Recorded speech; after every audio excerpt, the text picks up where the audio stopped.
Good morning, good afternoon, and good evening, everybody. Thank you for tuning into another Supatease video. And we've got some pressing hot fixes to talk about that I believe are going live into the game today as far as changes. And we do have class changes that are incoming on Tuesday for next week. And as always, if you want to make sure that you're staying up to date with news related to World of Warcraft, educational and entertaining content, then make sure to smash that subscribe button. Your support is greatly appreciated. But let's get started. The first main thing is we got some delves, some dungeon tweaks, and things like that. But PvP, this was kind of a hidden change on the hotfixes. There was a very big issue with Ancient of Lore, which is the new PvP talent for tree farm for resto druids, where their heal over time effects would not consume Soul of the Forest. So you could apply infinite rows of Soul of the Forest boosted hots and be really powerful during Ancient of Lore. They have hotfixed this. So I do believe that this will be live for the tournament that's happening tomorrow, which I will be on the desk for. So if you'd like to tune in for that, it's going to be on twitch.tv/Warcraft. And unfortunately, they've removed the Noggin Fogger elixir from being used in PvP instances where we're not allowed to transform anymore. But this was the big one that wasn't on the class tuning that definitely needed to be talked about, because I think otherwise it would have been missed, and it was on an update a little bit later. So I'm glad that I caught that one for all of us here. But this is the class tuning that's coming forward. Now, to my understanding, this class tuning is aimed at Mythic Plus, but will have some implications in PvP because some of these changes are going to live in both parts of the game. So for Blood Death Knights, we're seeing the Deathbringer hero talent tree being buffed significantly. Exterminate's damage is being increased by 30%. Wave of Souls damage is being increased by 25%. Reaper's Mark debuff damage has been increased by 30%. And Sand Lane, the Blood is Life Blood Beast, now explodes for only 35% of the damage, down from 50%. So they're trying to reorganize, redistribute the power between the hero talent trees, so hopefully that they're more competitive with each other.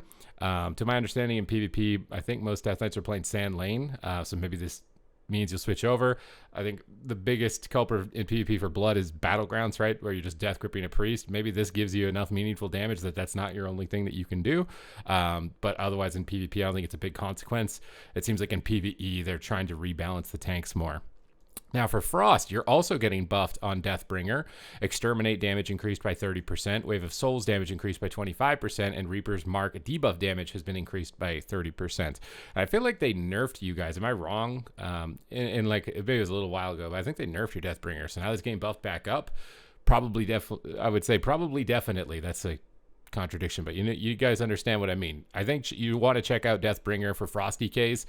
You guys don't get buffed a lot of times, so see how this goes for you. Again, defense and PvP still probably the main issue with Death Knight, but if you just one-shot everybody, who cares if you die instantly, right?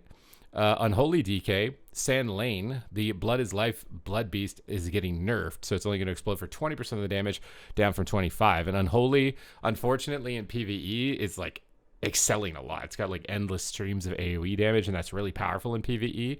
But in PvP, burst damage is very desirable, and Unholy DK doesn't really have that, and you still have some survivability issues. So this is probably like non-consequence because you weren't going to play Sand Lane in PvP anyways.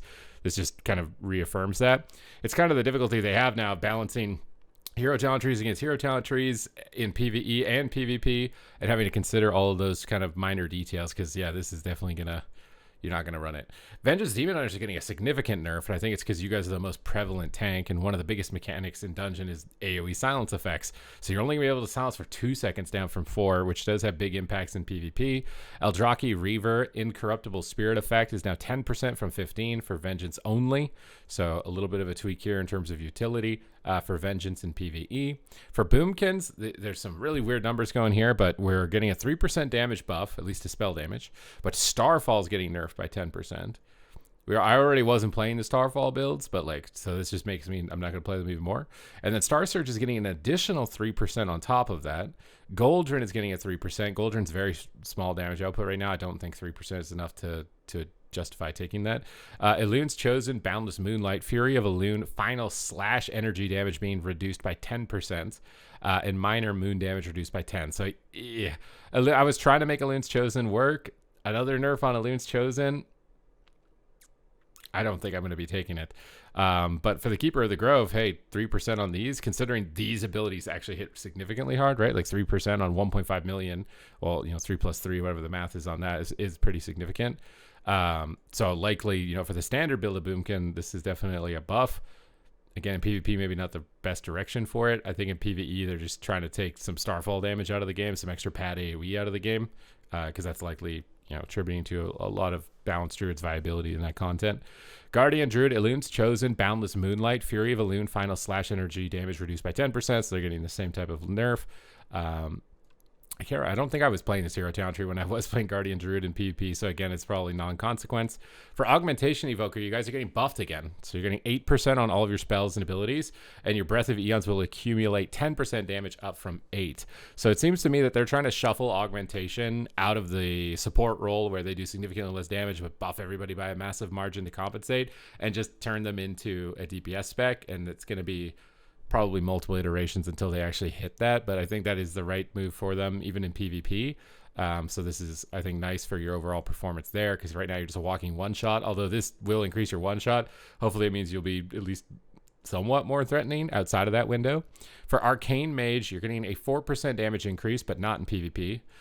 Sun Fury, Arcane Phoenix area of effect spell damage has been increased by 25%, so only the AoE, and the Meteorites are going to do 10%. I think you're likely still going to play Spell Slinger. I don't think that's enough for Arcane to switch over. It's really sad that a lot of like the coolest hero talent trees, that have really strong flavor or fantasy, like the Sun Fury, just ended up not being competitive. And then for Fire, you're getting a Frostfire Bolt buff by 15%, and that seems significant. And for Frostfire Infusion, you're getting a 30% increase on that. That's a big one. And Isothermic Core now calls down Comet Storm at 300% effectiveness, but not in PvP. So that only your kind of sustained damage. Again, the Sun Fury build for Fire is probably dead after that, right? I would think. But this could possibly put Fire back on the map. It kind of depends on what they've done with Frost, and I don't see anything here, particularly with Frost. And I don't know if they were waiting until the tournament was over, maybe, to make any changes, so they're happy with how things have played out now since the tournament. We saw Echo, Rogue Mage Priest knocked out of the tournament in the first day, and a lot of teams that were playing Rogue Mage Priest actually switch off of it. So maybe we're not going to see a huge amount of changes as a result of that. It's still wait and see. Brewmaster, looks like you guys are getting buffed. You're getting more armor. Mastery, Elusive Brawler's bonus damage to dodge increased by 5%. Tiger Palm 15%. Rising Sun Kick 15%. Celestial Brew absorb amount by 20%. These are very big buffs. These are things that can make Brewmaster viable in PvP also. Like, it's targeting single target abilities, your survivability. In PvE, I think you care more about AoE damage, so these abilities maybe don't matter as much. But in PvP, these abilities matter a lot. So definitely keeping an eye on Brewmaster. Mistweaver, Jade Empowerment now increases Crackling Jade Lightning's damage by only 2,000%, down from 2,500%, and cleaves additional targets at 25%, up from 15%, but will not apply in PvP. I was going to say, I don't think Mistweaver needed a nerf, but they are buffing your Shayloon's Gift by 15%. And the Rushing Wind Kick build is getting a buff from 150 to 200%. So a nice little throughput increase here for Mistweaver. Again, Mistweaver is really dependent on what DPS specs are meta. If mages are meta, you're sad face, and mages are obviously meta right now. Arcane is really strong, Frost is really strong, and now maybe even Fire is really strong. So unless they come up with a PvP talent that gives you tools to combat mages better, no matter how much throughput you get, you're still going to have that weakness. But I did have fun on my Mistweaver, even in full greens. I got it geared up. I keep telling myself I'm going to do the challenge on it next, and then I try and farm gear, and I go to one of my more geared characters. So probably when Conquest on caps, I'm definitely going to spend more time with it. Windwalker, efficient training increases the damage of energy spenders by 40%, up from 20. I do not know if this is something you currently play with, but if it is, I'm kind of confused about Windwalker getting buffed on damage in PvP. One versus many increases the damage of your Fists of Fury also by 20%, up from 15. So seemingly Windwalker buffs. A little uncertain as to whether or not these are actually talents that you take regularly or not. Let me know in the comments down below if they are, because I would think if they are, this is definitely pretty nice to get. For Paladin, for Holy, Shining Righteousness now requires 4 Shields of Righteousness to activate the free Word of Glory or Light of Dawn, down from 5, so giving you a little more damage. Righteous Judgment chance increase to 100% from 50%, and Veneration will transfer 280% of the damage done into healing, up from 225%. A Just Reward healing increased by 80%, does not apply in PvP. Light of the Martyr no longer transfers overheals into healing absorb. Oh, so you're not getting double tapped by that. Seems like a little bit of a quality of life improvement. Maybe not super major. I don't know how big Veneration is. I'm assuming this has to do with the melee wings. It's just a little bit of quality of life improvement for you, it seems like, Unholy Pally. For Retribution Paladin, Herald of the Sun Gleaming Rays now increases the damage of Holy Power spenders by 15%, while a Dawnlight is active, up from 5%. Hey, you guys got your Templar, or not your Templar buff, your Final Verdict buff. That's your spenders. So when you have Dawnlight, your spenders are going to crank. And Herald of the Sun's Avatar's damage is also going up by 50%, and your Dawnlight damage is going up by 40%. Ret Paladins are going to own Battlegrounds. This is the tree you play in Battle. Oh my god. And they're probably going to be really good in Arena too. I feel like they're just like one tweak away from being really good. So, and we got a Ret Paladin in North America this week actually for the AWC tomorrow. So we get to see how they can do before this change. This seems very significant. So far, probably the most significant change out of all the ones we've seen. For Discipline Priest, they are performing beyond where we would like them to be. Oh no. Wheel in Woe now increases the Absorb Powered Shield by 5% per stack, down from 10, but not in PvP. Penance damage and healing reduced by 15%, but not in PvP. So they seem like they're okay with where they're at in PvP. Allies with Atonement are now healed for 28% of the damage done, down from 32. So they are taking the 5% Atonement hit, though, in PvP. Atonement is now 100. Whoa, but then you're getting buffed here. It's 125% more effective outside of raids. So this is, again, another tuning knob, keeping the balance from raids to non-raid to dungeon to PvP. They've got their work set out for them, honestly. Like, you guys, we could complain about balance, but trying to balance it with that many variables, you got like 3 or 4 different major content. Right now you got BGs in PvP, Arena in PvP, World PvP if you want to consider it, Dually if you want to consider it, Dungeons if you want to consider it, solo leveling content, solo questing world content, raid content, dungeon content. Like, the game is honestly pretty balanced when you consider that they have to balance it across that many different aspects of the game and different gear states as players are gearing up.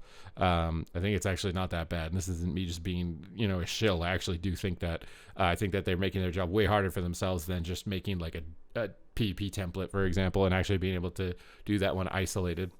Void Weaver is also getting a 10% buff. So overall, Disc is neutral, if not a little bit stronger. Holy Priest, Holy Nova damage getting a 30% buff. So trying to give you some more Mythic plus AoE. Doesn't matter in PvP. Prayer of Healing doesn't really matter either in PvP, increased by 15%. Prayerful Litany now causes Prayer of Healing to heal its primary target by 125% more, up from a 75.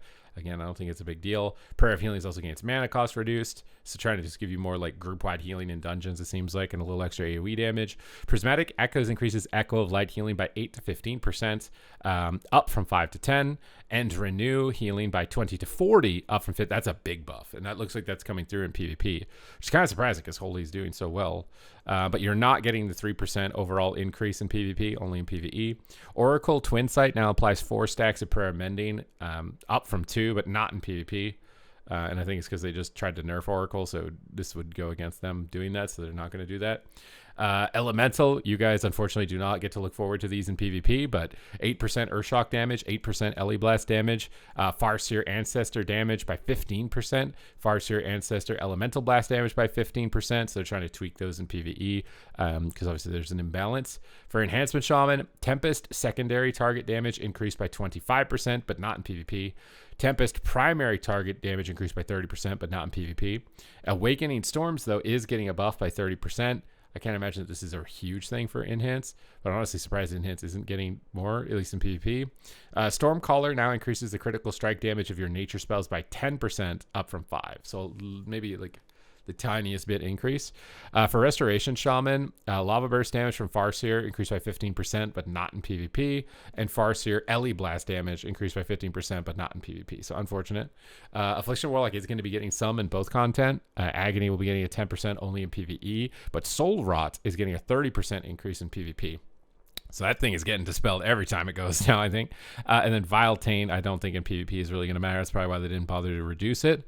For Demonology, Demon Bolt damage has been increased by 20, but not in PvP. Your Wild Imps, though, are going to do 25% more. Your Soul Strike is going to do 35% more. And your Pact of the Eredrune Doomguard damage abilities have been increased by 35%. So a pet increase to Demonology. Definitely better than nothing. And for Destro Lock, unfortunately, it spells that you're not really using a lot in PvP. Cataclysm, 35% damage increase. Rain of Fire, 25% damage increase. So the biggest implications I think of this is likely Demo Lock. the Resto Druid hotfix, and the Ret Paladin. I think those are the big ones. And I kind of wonder if they're thinking that's going to even rogues out in PvP, because historically when Rets are good, Demo Locks are good, they're like the natural predator of rogues. And right, because the rogues are really strong right now. So if you buff Rets and Demo Locks, you're kind of indirectly nerfing rogues. The same way with Mistweaver. When mages are strong, Mistweavers are weak. So although these changes don't seem to be focused around PvP, well, they're not. They said they're not. There is going to be some PvP implication as a result of them. And there's a couple of little like minor improvements as well to some specs that are also lower in the representation, which is nice. So overall, I think it's a decent update for what it was, right? For where it's targeted. I like that they caught the Resto Druid bug, especially before the tournament, because I think a lot of players are using it. And now, maybe not nefariously, but we're using it just indirectly because it's there. Other than that, thank you guys for watching the video. Hope you guys enjoyed the update. Hope it's got you in the know, because I think if you're a Ret Paladin player, you're going to be pretty excited about checking this out. Other than that, thank you very much for watching, and I will see you in the next one.